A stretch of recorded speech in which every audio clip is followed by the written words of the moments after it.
This is the Bleav in Pro Wrestling podcast. Here's Rick Ucchino and SP3 on the Bleav Podcast Network.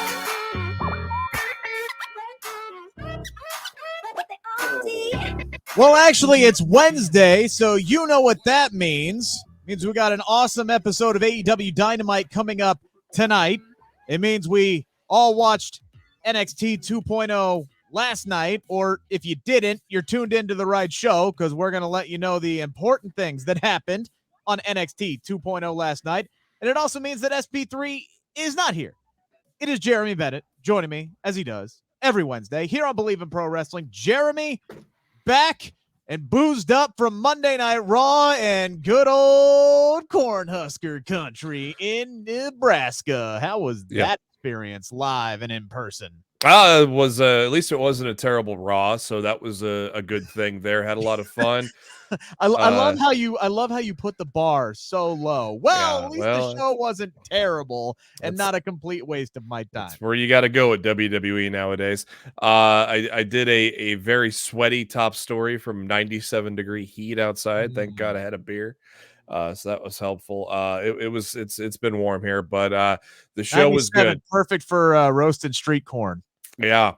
The show was good. AJ Styles, Georgia Bulldog in his own right, kind of pimping the Cornhuskers. So that was kind of cool to see. And overall, it was a decent show. Some good matches, a good main event. So yeah, had a lot of fun. AJ Styles playing the I'm honestly surprised that the Miz didn't bounce back. Like, as a sports guy, didn't immediately make some kind of jab about Nebraska being irrelevant in the Big Ten. Like, I'm really surprised he didn't go there. Yeah, that would have been the easiest cheap. Oh yeah, night for sure. Is he like? I don't know if he's a big college fan. I know he's a big pro fan, but I don't know if he's as big of a college fan. So he may not know how much we suck. He's a Cleveland sports fan, so he better have a college team because that's its only chance of rooting for an absolute winner. I mean, yeah. Completely honest. We got a lot to dive into today. Carmelo Hayes retains his North American Championship over Tony D. Some controversy in the main event last night in NXT. I don't know why I'm talking like that. Apollo Crews is apparently early stages Batman now. We'll dive into that. I'm Batman. Where is he? Anyway, where is Jordan Devlin? He's on his way to NXT, sort of. We'll dive into that as well. Roxanne Perez teased cashing in her contract for a title match, but not necessarily for the NXT Women's Championship. Wow. Cameron Grimes getting a little bit of momentum as we head towards Great American Bash. Booker T said some stuff. Drove the internet crazy. So again, it must be Wednesday. Chris Jericho also said some stuff that kind of drove the internet crazy. We got a lot to dive into today. So before we get into all of that, got to thank our friends over at BetOnline, the continued #1 source for all of your betting needs and sports information. Find all the latest odds, news, developments, including this year's NHL Finals. Right now, 2-1 Avalanche. Jeremy, quick pop trivia question for you. Can you name me the last team to defeat the Tampa Bay Lightning in a playoff series? Oh, geez. Come on, it's only a 60-second ad read. Pittsburgh? Those guys. Columbus Blue Jackets swept them 4-0, but that was back way before like the world ended and everything. They also got we're talking about BetOnline and everything. We got Major League Baseball, fighting news, even next season's early NFL futures. It's all there. Head on over to the website, use your mobile device, sign up today, and receive your 50% welcome bonus on your first deposit. Just use our promo code Bleav to get that bonus and get into the action. That is BLEAV. BetOnline, where the game starts. And we will start where NXT 2.0 ended. Carmelo Hayes retains the North American Championship over Tony D. I thought this was one of Tony D's better matches in the ring, but it's the story outside of the ring that absolutely continues to sell this, as Tony is just unable to get control of his family, and that is led, of course, by Santos Escobar, who just does not want to play along. Had the chance to slide the old brass knucks over there to the Don, to the boss, so he could knock out Carmelo and win the NXT North American Championship. Oops. But just a little whoopsie-daisy slide over to the right allows Carmelo to grab the knucks and knock out Tony D, much to his chagrin. And you just get that stare down between Santos and Tony to end the night. You could see the frustration on Santos's face all night long. Have you ever seen Addams Family Values? Mm-hmm. Okay. You know when like Fester takes over the house because his girlfriend like kind of talks him into everything, and he's like the soul, or maybe it was the first one. Sorry, I think it was the first one that it was where Fester takes over the house as the older brother. The attorney sets up everything, and then you have Gomez who's sitting in some apartment with some like blank stare on his face as he's sitting there in like a white beater t-shirt and everything like that. That was the same kind of energy that was coming out of Santos Escobar like all damn night long. That was the exact look on his face as Gomez Addams was when he got kicked out of his house. I don't know why that's the first thing that popped into my mind, but that's just what I saw. And he was just, you could tell there was some gears turning and some wheels turning, and he was definitely planning Tony D's demise, and that's what ended up being the case last night. You know what I saw? I saw murder in his eyes because he's kind of probably murder 2 times next week. Well, 2 times he's got to get whacked, right? Like, yeah, kayfably speaking, 2 times he's got to get whacked. Oops. Somebody offed 2 times. Who could it be? Who done it? Maybe they can't actually say he got whacked, right? Like he's got to get kidnapped or something. Like it has to be overly implied that it could be a whodunit. You could get a skinny guy that kind of looks like him and just show the backside. Heck, it could be Tony D. It could be very simple as Tony D. Taking out his own guys for not could be AJ on top of the ball. Could be AJ Galante. Maybe it was 2 times his fault that AJ got kidnapped. Who knows? We haven't seen AJ since he got kidnapped. We know he's alive apparently, but allegedly. Yeah, so we may have to see what happens there, but yeah, it'll be interesting how, I mean, this is the best story that is going on in NXT right now. Not really much for stories really going on NXT right now, so this is the best thing they've got going.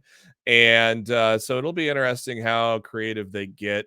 I'm sure with the effort they put into the story so far that they'll probably think of something clever to write off 2 times who, I don't know, something happened, drugs or something. But yeah, I Bleav Wrestling Observer said that he failed a drug test. I Bleav I read that. That's the thing, man. There's been so much news that has come out of the last 2 weeks.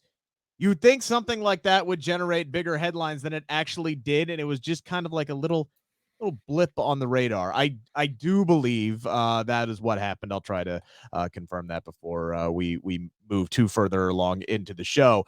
But it does appear like Tony D is going to have to wait a little bit to win some gold. But man, this feud between himself and Santos Escobar is going to come to a head really soon here, and it's obvious that the war within the massive family is not quite over yet, whether 2 times is there or not. Be a loser leaves town match, and that might be how Legado gets called up. Dude, it needs to happen. Like, I feel like a majority of the time when we're talking about NXT, we're talking about who gets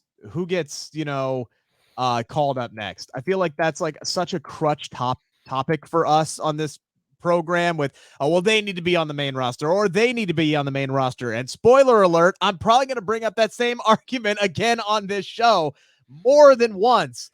But Santos Escobar, man, he does all the little things well. And that's kind of what I was getting at earlier is his facial expressions.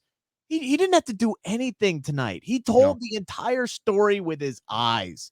He is so good at doing the little things. He's great in the ring. This guy is a bona fide star if Vince McMahon wants him to be. That's always the thing, right? Like how many slam dunks have they missed? Just flat out clanged off the back of the iron, whether it's because they wanted to or not. I hope that there's big things ahead for him, But man, the clock has got to be running out on Santos and NXT, right? It has to be. Yeah, there's not much else that they could really do. I mean, unless they're going to have him beat Braun Breaker, but he was Yeah. the first guy who got fed to Braun Breaker. Yeah, and on top of that, he's lost a lot more than he's won, especially when he was in that North American title picture. So yeah, it'll be interesting to see what they do with him. Hopefully, obviously he's a great talent. Known him all the way back to when he was King Cuerno at Lucha Underground. So hopefully, if he does get called up, at least hopefully they use that group right. Don't break him up like Imperium. That's gonna be my biggest fear is they're gonna break him up like Imperium, Dude, honestly, I think I almost hate to say it because we've seen groups be brought up in the past and it is completely fizzled out. I.e., look at Insanity, look at the brain fart. They got called Hit Row. Look at Hit Row. I mean, fired. Gone before they even got their feet underneath them, man. I almost think the best thing for Santos Escobar would be to just go up solo and just be his own self. Because I don't know how much they would put into Legado del Fantasma as a group. I just bad things happen to groups that get called up from NXT. That's all. There was such a long run of them working with Wyatt family and the Shield, for example. There was such a long run of them working in the early Shield days. Wasn't a group in NXT. Oh yeah, that's right. They weren't. They were actually fighting each other. Yeah, they were three dudes who were just tossed together. That was way back before people even really kind of like paid attention to what was going on in NXT. There were less people who knew who these people were now back then. You know what I'm saying? By the way, can confirm, Wrestling Observer says that Troy Two Dimes Donovan did fail a drug test. And at the time, the acting head of talent relations, John Laurinaitis, told him that if everything is clear, he should be able to apply for a job to return in about a year or so. You need to step away from that white stuff, kid. It's not good for you. We don't know if it was the white stuff. We don't know. Come back in a year. I won't be here, but come back in a year and we'll talk. Johnny Ace might be doing the white stuff because he definitely ain't gonna be there. I wish myself the best in my future endeavors. Sorry, kid. It was a budget thing. One thing that I have no idea what the hell's going on. Is Apollo Crews Batman now? Is he like early stages Batman, just wandering the streets of Florida, just looking for some trouble and and a good time, daydreaming about fight sequences before he's like, yeah, I got this, no problem whatsoever. Let me just walk down this dark alley and just beat these dudes down. Like, Can Apollo Crews just be normal for a minute? I feel like Apollo Crews just needs to be normal after the whole Nigerian prince thing. It reminds me of all those vignettes they did with Ali in the streets of Chicago, basing it off of his past experience of being a cop. It kind of reminded me of that a little bit. Wasn't that just him? Like, what didn't he just put those together? Yeah, they run those on television. I don't know. They ran them on TV. Yeah, did they run them on TV? I can't they ran them on. He did a ton of stuff on his own, and a lot of it didn't make it to TV, so I can't keep track of it. He filmed all those himself, but yeah, they made it on Raw. It was funny though, like when he looked back at that guy he saved, I thought he was gonna clock him. I was like, what's going on here? Well, I love how he's daydreaming about saving this guy as this guy's getting his ass kicked. And then he's like, yeah, I could be a hero. And then he walks Take down your time with that. Take your time with that, pal. I have no idea what I got nothing. Again, this is welcome to NXT 2.0, Apollo. They're just going to throw stuff against the wall and see what sticks. Hey, at least better than what he was doing on the main roster. So you are just coming in with the high bars today. All right. At least Raw wasn't terrible. And it's better than what they were having Apollo Crews do on the main roster. Yep. Guess what? Apollo Crews has been doing exactly zilch since the fans came back. Remember, he kind of like carried the pandemic there as far as like the mid-card feuds and everything like that. He was prominently featured. Then the second the fans showed back up, it was like, okay, off you go. Thanks for all your help. Back to the I don't. That's such weird timing. Oh, I don't think it was coincidental at all. Yeah, I don't. That was so weird, but I don't know. This looks like a real reality-based gimmick, not some Nigerian king thing. So, I think this is probably going to suit him better in the long term. If this was a reality-based gimmick in today's world, Apollo Crews would be not walking down a dark alley unless he was strapped. That's all I'm saying. Yeah, he's strapped with his journal. Good luck with that. Another day, another name change. Jordan Devlin is coming to NXT from NXT UK, the former interim cruiserweight champion, except it's not Jordan Devlin. He got himself a new sports car. He got himself a new name. He is now JD McDonagh. Your reaction? Sounds like a sportscaster's name. Hey, everybody. JD McDonagh here as the Red Sox take on the Angels today. And on the call, JD McDonagh. Is a swing and a drive deep into left field, and Jordan Devlin's now JD McDonagh. Your thoughts, good sir? What is what's the deal with these guys in NXT that are just completely rich right now? Old JD's got a penthouse and a fancy car. You got Giovanni Vinci, all his fancy stuff. Man, everybody in NXT is rich. I mean, they're just handing out contracts left and right? Cameron Grimes is rich, so it's insane. Excited though. Devlin is a very good talent. If you did not see, his short feud with Finn Balor on NXT, and you don't watch UK, a very talented guy. So much like some of the UK guys that have come over recently, it's going to be a great addition to the roster, and looking forward to seeing the old play-by-play guy, JD McDonagh. JD McDonagh, wasn't he the broadcast partner of? Man, I'm having a hard time coming up with names. Brockmeyer, wasn't he the old broadcast partner for Jim Brockmeyer? He might have been. JD McDonagh. Yeah, this call of the bullpen brought to you by Old Style. Well, damn, what was the jelly company? Anyway, never mind. Gosh, it's late at night. I'm having a hard time thinking of stuff. I do like Jordan Devlin as a talent. I don't think the name change is going to bother me too much. This one isn't that bad. As far as name changes, again, high bar. Still Irish, at least. High bar being the theme of the show today. JD McDonagh is not terrible. I think, and hell, even some of the bad ones I've kind of gotten used to by now, and I think that's WWE's long run. It's their end game. You get used to them. Well, we all got used to Kevin Owens eventually. We got used to Finn Balor. We got used to Sami Zayn. So right, yeah, but that's when those guys came over to WWE. It wasn't that WWE established these people as characters, as champions, got the hardcore fans invested, and were like, hey, boom, here's Katana Chance. Yeah, here's Alba Fire. Took me a good month to figure out those damn names. Hey, here's Eli Drake. No, I'm sorry, LA Knight. No, I'm sorry, Max Dupree. Who we keep pushing back week after week. Come on, dude. They have no clue what they're doing. No, they have no earthly. This is Rowan and the Spider all over again.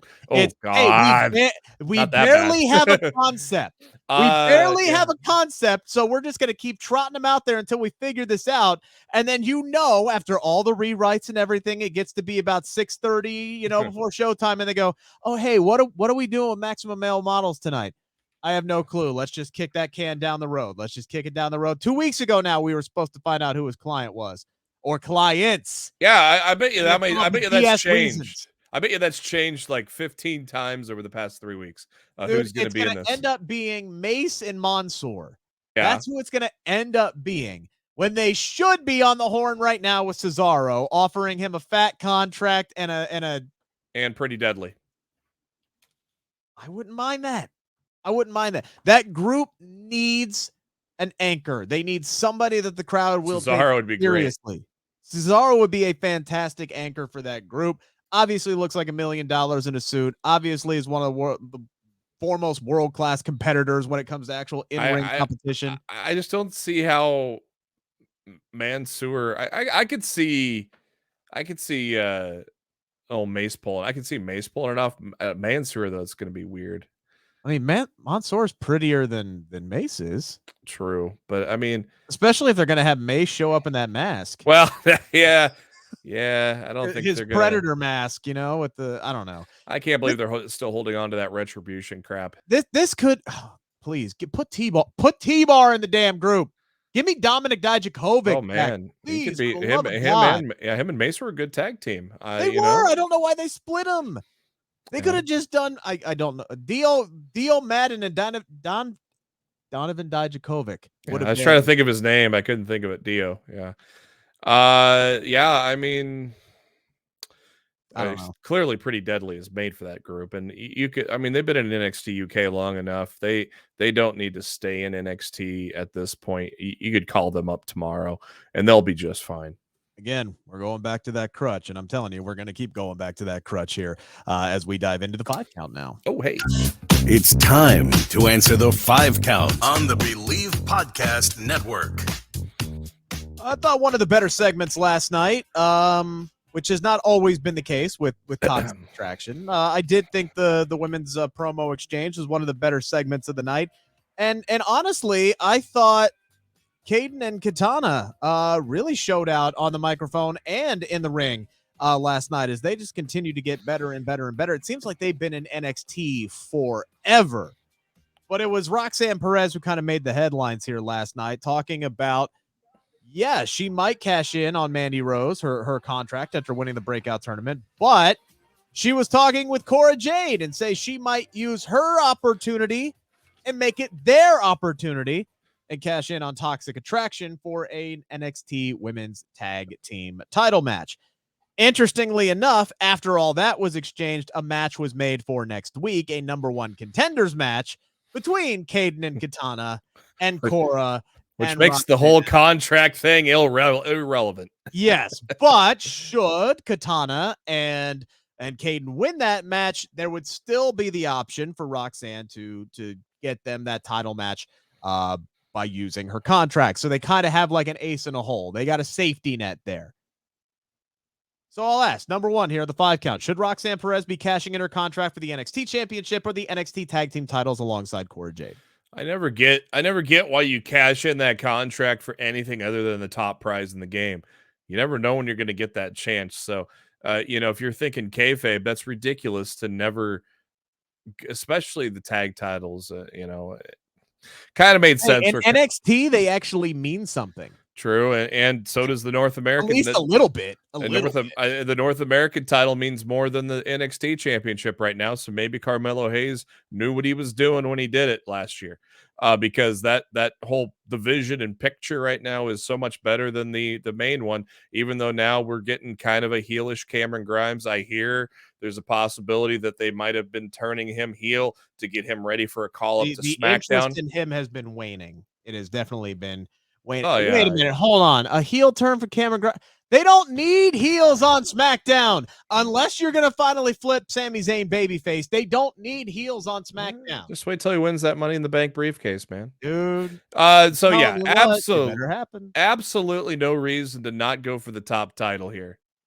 Let me play devil's advocate. All right? Let me play devil's advocate here. Roxanne and Cora are very, very talented. They're also very, very young. And what are young people, Jeremy? And this is not an insult. They're stupid as hell. Young, dumb, and broke. Just ask. Yes. Oh man, dude in GCW. He uses that song. I can't remember what his name is off the top of my head. We're both Jordan Oliver. We are just firing on all cylinders when it comes to references here today on Bleav in Pro Wrestling. But that's exactly what young people are. They're dumb. You know what they're going to do? They got their whole lives ahead of them, and that's what Roxanne Perez, she's like, I know I'm going to get my opportunity down the line. Are you? Are you really? Dan Marino said the same thing when he went to the Super Bowl in his second season, and then he never got back.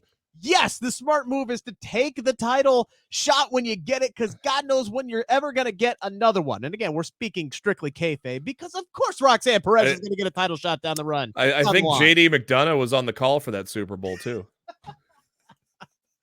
This, to me, actually has layers to it because, there are going to be people out there who are going, That was so dumb. Why would Roxanne even think about that? Here's the Because dumb part. Roxanne is 20 years old, 19 years old. She's young and dumb, and she's got delusions of grandeur, and she's going, you know what?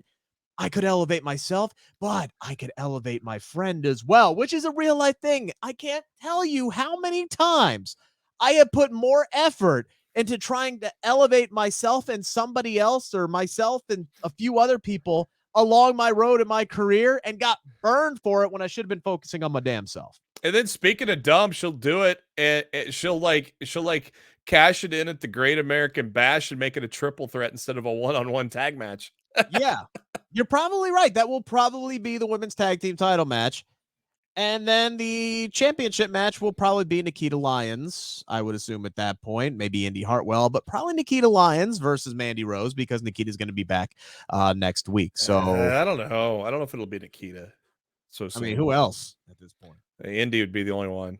Indy's the only one that's actually been feuding with them too. So, I think we got 3 weeks until it happens. So I guess let's see what happens next week. I was gonna say, what is today? The 22nd. Yeah, and she was 22nd. And Nikita said something about jumping right into the fire. So maybe that is foreshadowing her stepping up to Mandy. I think Nikita was supposed to win the breakout tournament, and she was going to challenge Mandy Rose, and that's why. So they're just gonna fix it.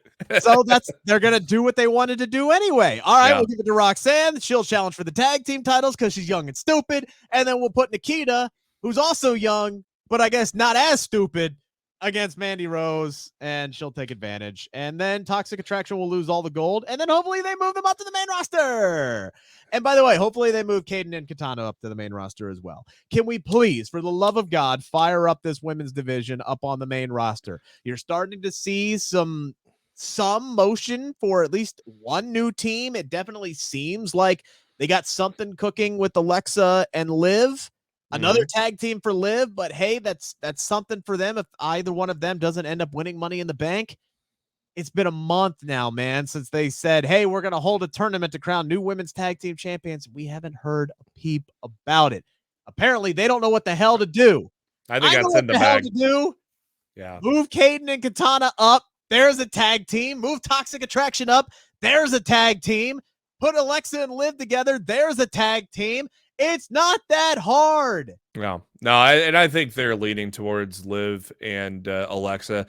I don't think either one's going to win Money in the Bank. I think it's going to be Charlotte with their constant push to get her to 16. Plus, it's an achievement she's never had with Money in the Bank. So I think Charlotte's going to be the winner of that. So yeah, it makes complete sense. It looks like they've been sowing all the seeds, especially, they worked together again last night for a little bit. Yep. So I think it's happening. I hope. Well, and hey, you had to pull the reins back on that tournament and build some things. You could have just thrown a tournament right there with two teams. So yeah, I think WWE for once did the right thing by pulling back the reins on that tag team. Don't give them credit for that, because the only reason they even did that wasn't to actually build anything. It's just they realized they didn't have what they needed at the time. Well, they haven't started to really build anything. They just kind of teased that Alexa and Liv are friends. So I'm not going to give them too much credit on that one, because if it wasn't for WWE Creative, we wouldn't be in this situation that we're in right now in the damn first place. And Sasha Banks would still be on television. Plus, Selena's coming back soon. Pair her back up with Carmella after she loses next Saturday. Well, it's interesting that you bring her up, because you also brought up Cameron Grimes. So we have 2 championship matches coming up within the next couple of weeks. I would say the champions in both of these matches are overwhelming favorites, so I'm choosing violence today, Jeremy Bennett. Better chance of happening, Cameron Grimes winning the NXT Championship or Carmella winning the Raw Women's title? Cameron Grimes easily, because at any second, Braun Breaker can get called up to the main roster as soon as Vince wants him up there. So it's easy that Cameron Grimes, ain't no way Carmella is winning that. They pulled back the reins on Rhea because they realized they pushed her way too fast with Judgment Day. So they pulled the reins back, said she's hurt. I don't think she's hurt, because we would have heard something by now. So they pulled back the reins on that. And then the internet melted down when they found out that Judgment Day was relegated to main event this week. And Edge is still in the entrance theme, by the way, as I was at the arena and watched main event last night. So yeah, I think they realized, oh crap, this we should have waited until Clash at the Castle to pull this trigger on Rhea, because we all know it's going to be Bianca and Becky at SummerSlam. Becky's probably going to also kind of try to weasel her way into the Money in the Bank, but she'll get in. She'll As she said on Raw, she's on the freaking poster. She's gonna be in the damn pay-per-view. Whether she wins the last chance match next week, or whether my theory is she's gonna go into the pay-per-view not on the card, and somebody's getting Kofi'd. Somebody is getting taken out backstage, and Becky is going to take that woman's place. Let's be honest, it's probably going to be Shotzi or Aaliyah, whichever one actually qualifies for the Money in the Bank ladder match, because I do think that Charlotte is going to get one of the remaining spots, and then, it comes down to who else are they going to fill. And then, Charlotte. So Charlotte would get one spot. Yep. And then Shotzi and Aaliyah would get the other spot. So you only have two spots left. So somebody's getting Kofi'd, and Becky will end up in that match. That's my theory anyway. Yeah, but I mean, it within a second's notice, Braun has got to have his bags packed and ready to go. So the answer is Cameron Grimes, for all of the reasons that you said. I would love to say that Carmella has a chance, but it just doesn't make any sense. I love Carmella. I think she is. I said this on yesterday's live stream with SP3. Make sure to go back and watch it, because we did play a full round of contender or pretender with the Money in the Bank participants that have already qualified. So that was a fun little game we had yesterday. But I think Carmella is one of the most underutilized women and underappreciated women on the entire roster. She's great on the mic. She's great in the ring. She has a lot of talent that she doesn't really get to showcase. And more than that, I think she kind of gets a bad rap as just like a person. I've talked to her on multiple occasions. She could not be more lovely, more relatable. I love Carmella a lot. I'm glad she's getting this opportunity, but I do believe this was either her first or second win since January, and she kind of lucked into it. She's not exactly been building up any equity as a credible competitor. She got this match to lose. I told the guys, got this match to lose. It'll be a good match, a great spotlight for her, but she's gonna lose. Yeah, I told the guy sitting next to me last night, I gotta go watch. Carmella's gonna get in there and sneak one in, and sure enough, that happened. I mean, she was the only one that really made sense out of the 5 that were in that match, because you had obviously the other 4 seem to be tailor-made for Money in the Bank, and they all have their other things going on right now. So Carmella makes the most sense. Yep. Things that don't make sense. Brought up Sasha Banks earlier.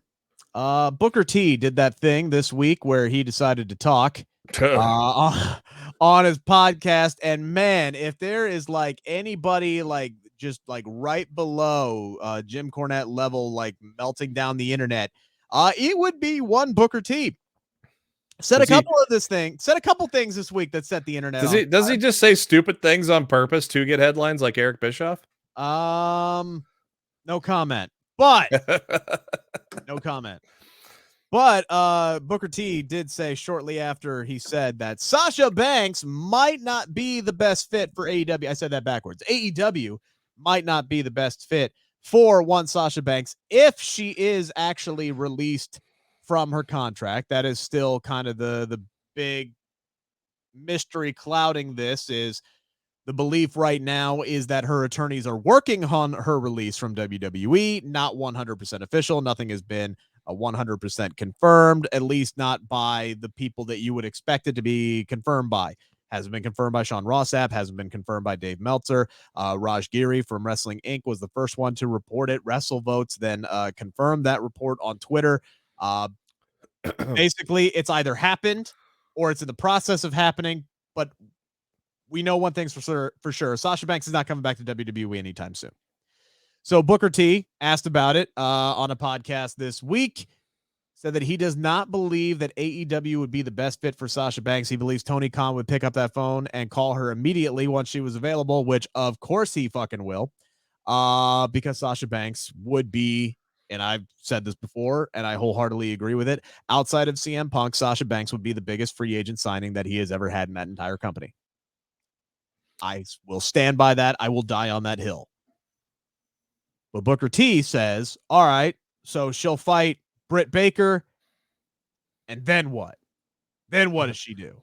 Thunder Rosa, Serena Deeb, Riho, Chris Statlander, Jamie Hayter.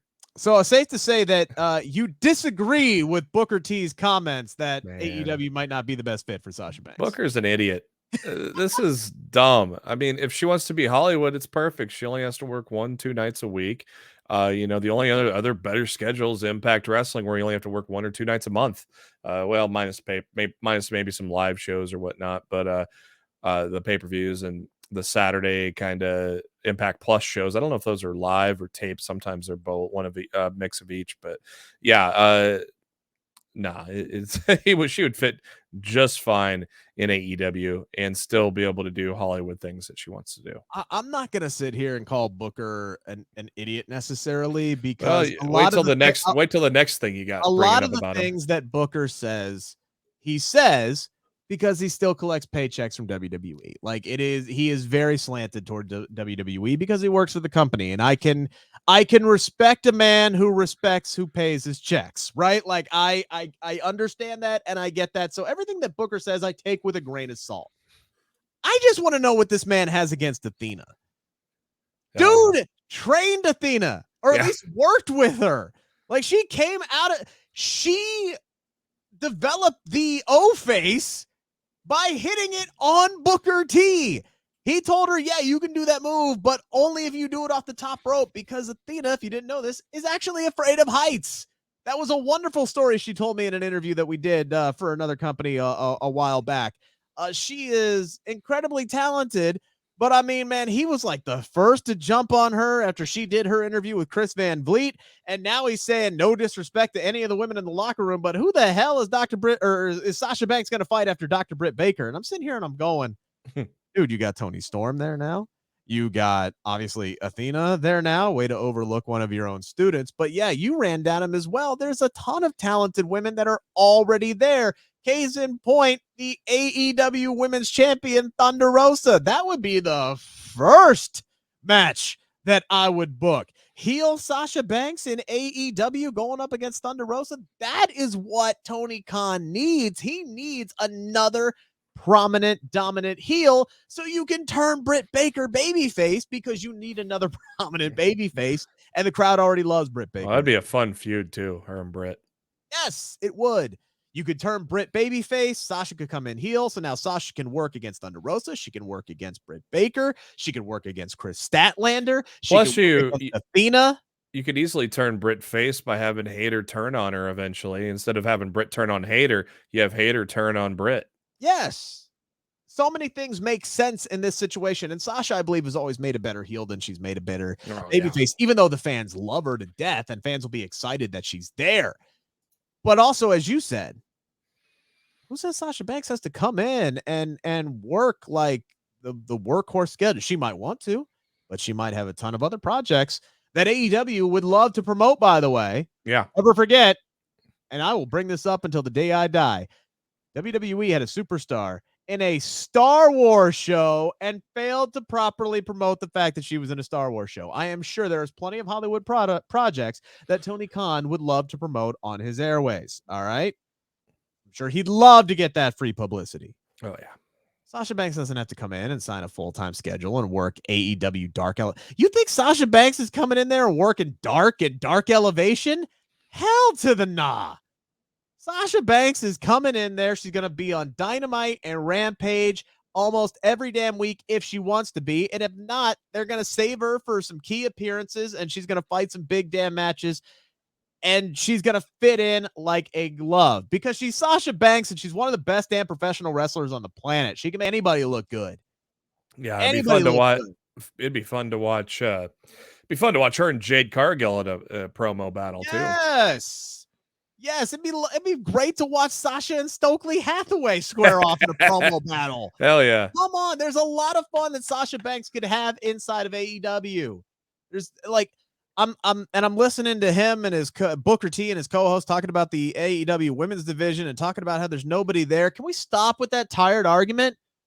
Let's just stop with that tired argument. There's a lot of talent there. Can AEW do a better job of booking them? Yes, absolutely. Guess what? Sasha Banks would help that.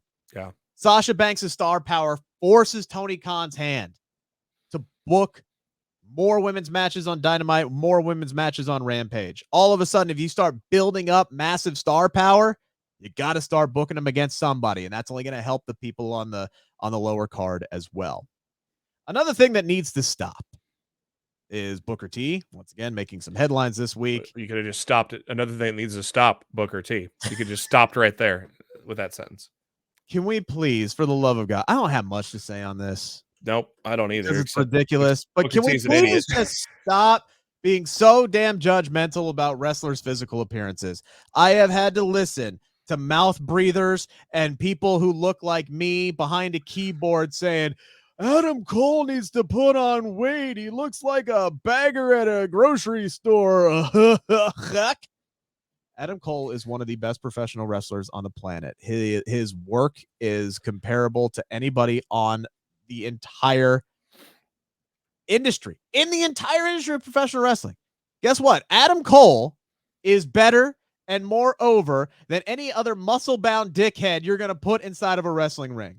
I don't give a flying fuck what he looks like. I don't care what Big Jonah looks like. I don't care what Doudrop looks like. If they can go, they can go. And if that's the case and the crowd's behind them, shut the fuck up. That's where I'm at with this entire situation. I don't want to hear anybody ever say that Adam Cole needs to get in a gym again. I don't need to hear it. Guess what? Adam Cole's winning at life, and you're not. If you're sitting behind a keyboard or sitting behind a microphone saying he needs to lift some weights, fuck you. Once again, Booker T's an idiot. It's not just Booker T. Booker T can say that on his podcast. That's fine. But then you had the entire, drove of _number Twitter accounts that are just going out there and body shaming Adam Cole and putting him out on social media and saying, this is not my professional wrestler. Yuck. Just log off. You brought him up to the main roster for that short stint a while back, and he would get bigger reactions than 90% of the wrestlers on the main roster today. There have been so many wrestlers that have been held back in the past that were far more talented than the main level guys because they didn't look like the. Why does anybody say that about Bryan Danielson? Nope. Not anymore. I mean, people as talented as Rey Mysterio should not have to go through everything Rey Mysterio had to go through to break through, right? And win a world championship. Like, Vince McMahon did not want to put the World Heavyweight Championship on Rey Mysterio. He's basically forced to put that title on Rey Mysterio. And then when he did, he squashed him as the World Heavyweight Champion. All right. Ridiculous. Let's just stop. If they can work, they can work. Who cares what they look like? Last but not least, Chris Jericho made some headlines this week talking to our friends over at Talk Sport overseas in the UK. Obviously, he was asked about the MJF situation. Remember when MJF was like the biggest headline grabber in wrestling? Boy, that was a long-ass 10 days ago. Vince said, hold my beer. Everybody said, hold my beer. Jeff Hardy said, hold my beer. Vince said, hold my beer. Sasha Banks said, hold my beer. Holy shit. But anyway, Jericho was asked about that. Jericho has had a storied rivalry with MJF and AEW. And Chris Jericho was pretty candid, or was he? Saying that the 26-year-old is not as good as he thinks he is. And maybe he should keep away from that grass that may not be greener on the other side. That WWE would kind of hinder his character a little bit or dull it down there a little bit, and that he might be better off staying in AEW. Obviously, some headline grabbers there. Jericho being, like I said, possibly candid. He did say that he tries to stay out of contract situations and things that don't really involve him because Roxanne Perez, he's old and wise and he's all about screw everybody else and it's all about Chris Jericho. All right. Just take that into account when you're trying to win tag team gold with Cora instead of beating Mandy Rose, which you could do. I'll ask you, Jeremy, to close out the show here. Is Jericho working or is he shooting with these comments?